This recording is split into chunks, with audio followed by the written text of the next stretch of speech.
It's Brian Preston, the money guy. Look, guys, we wrote this as the most powerful years because when you talk about what opportunity costs or what the value of every dollar in your army of dollar bills, I mean, there's a reason it says $1 beer cost me $88 because this is a person that's retiring at 66, 67, and instead of investing at 21 years of age, they bought a can of beer. You really are taking away from your future self because every dollar is so valuable. And because of that, not only are your 20s where it's the most powerful force for you, if you are someone who starts getting into debt and starts allowing compound interest to work against you, it can be the most powerful force against you when it comes to wealth building. Well, debt's a trap. Yep. I mean, I think that's the thing. A lot of us look at it as a bridge, is that we'll just use a little bit of debt. It'll get us to the next point. We'll get a pay raise. We'll catch ourselves up. It doesn't work that way. That's the mirage. The reality is you fall through the trap door and you get yourself in a pickle of a situation. And look, we have a stat of what the actual average debt is for the person that is 18 to 24 years of age. And you can see there's a lot of things there that give you a pause. Yeah, so again, this is folks that fall into Generation Z, ages 18 to 24. They have average auto loan debt of about $14,200, average credit card debt of a little under $2,200, an average mortgage of about $173,000, and then, of course, they have student loans of about $12,000. So even these folks that are early on in their careers, early on in their wealth-building journey, debt is a very real issue that they are indeed trying to navigate. I do want to clarify, when people hear this data, see this data, realize the average age for a person to get a mortgage is in your early 30s. Sure. So when we have stats for the average mortgage for an 18 to 24-year-old, this is only of people in the population that have a mortgage at that age. I don't want everybody to say, wow, there's the average debt for a 24-year-old is a $173,000 mortgage, only if they actually have a mortgage, which we were kind of comparing notes because we fall into this. You bought your first house when you were what, 21 years old, yep. And I was 24. My first mortgage was $174,000. And mine was just a touch under that in the high 160s. So it's amazing how accurate that is, but still there's a lot to understand here between auto, credit card, mortgage, and student loans. These are the debts you need to be concerned about, and we want to give you the guidance on tips on how to navigate this well. So let's talk about some of the biggest hangups that you face. The first one, I think, that's probably front and center for most folks who fall in this age range is indeed student loans. They have finished college or finishing up college, but perhaps their parents didn't have the mechanism to pay for them, so they had to go out there and borrow to do so. And then as they get into their career, now they have to start paying it back, have to start overcoming that obstacle. I think the biggest thing I would say about student loans is kind of definitely measure twice, cut once, begin with the end in mind, is that to do this well, kind of know where you want to be in life. Sure. Because that's the biggest thing that we've seen with people when we've done our wealth studies, is that a lion's share of people actually don't work in their majors. I believe the number's around 73% work outside of their graduating majors in college. Meanwhile, when we went out there and surveyed our millionaires, we found out 73% of millionaires actually work within their field of study. So get it right on the front end on what you actually want to build and focus on education for. And then the second thing that I would encourage you to think about is when it comes to student loan debt, you really don't want to acquire more in student loan debt than you anticipate earning in your first year out of college. So if you're someone who's going to make $50,000 a year with your first job, you don't want more than $50,000 of student loan debt. You can imagine if you accumulate hundreds of thousands of dollars of debt, but you start out making $35,000, $40,000 a year, it is going to be very, very difficult to overcome that obstacle and actually get that debt paid back. We actually pulled up what are the average debts by, kind of age groups. Yep. And it was kind of surprising to see that, Gen Z, they are the smallest amount. When I look at a stat like this, what it shows me is that debt increases because not only do you have to worry about your student loan debt, but probably in the future you'll have to worry about your children's student loan debt. And I don't know what's going on out there with the boomers and the silent generation, but I got to finally getting to pay that's it either off. the children or grandchildren that they're helping out through college. But it is something to be mindful is that you go ahead and get ahead of this because it doesn't look like it's going away even as you get older. Yeah, if you're someone out there just listening and you're not actually seeing this visual out on YouTube, it actually looks like a bell curve that kind of crests in Gen X at around $40,000 of student loan debt. So what this shows is that debt, student loan debt specifically, is something that most Americans will face at every age and stage of life. So we want to equip you, financial mutants, with some tools to use to not be that person that's paying for student loans well into your working years, even as you approach financial independence. Well, I think when you come out of college with student loan debt, you're trying to figure out, well, do I prepay this? Do I invest? And look, we're in some strange, unique times right now in the fact that student loan debt is kind of just put off until September. It's part of the CARES Act.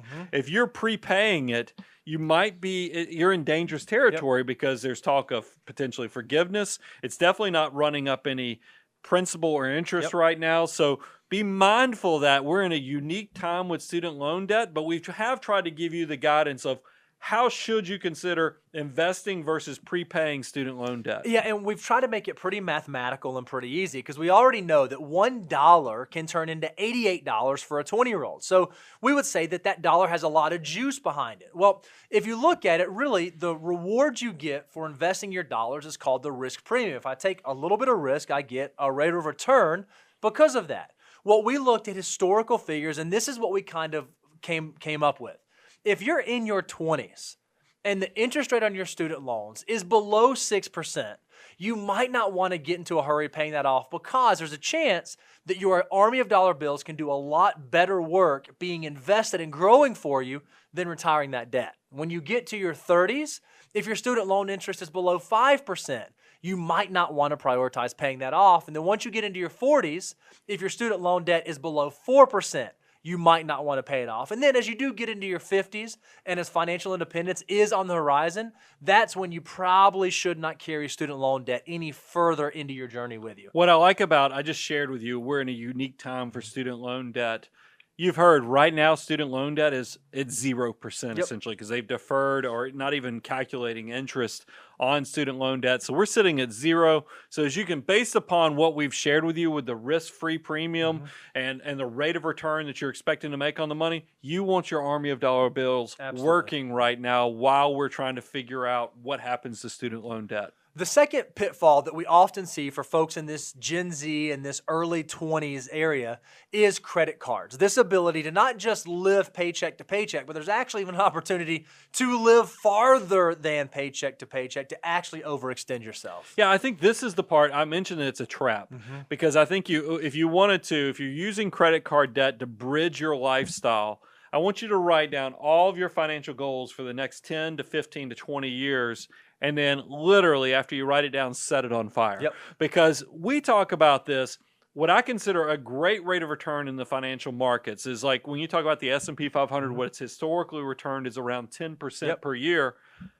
Even in a low interest rate environment, credit cards are almost double that amount. So how can you ever expect to be successful financially if you're paying a financial institution double what a good investment year is for you? So that's actually turning compounding interest. We know that $1 invested turns into 88 potentially by the time you're 65. So that means if you're saving the $100 a month when you're in your 20s to try to reach $1 million and only $50,000 to $100,000, that's actually your contribution. The other $900,000 is growth.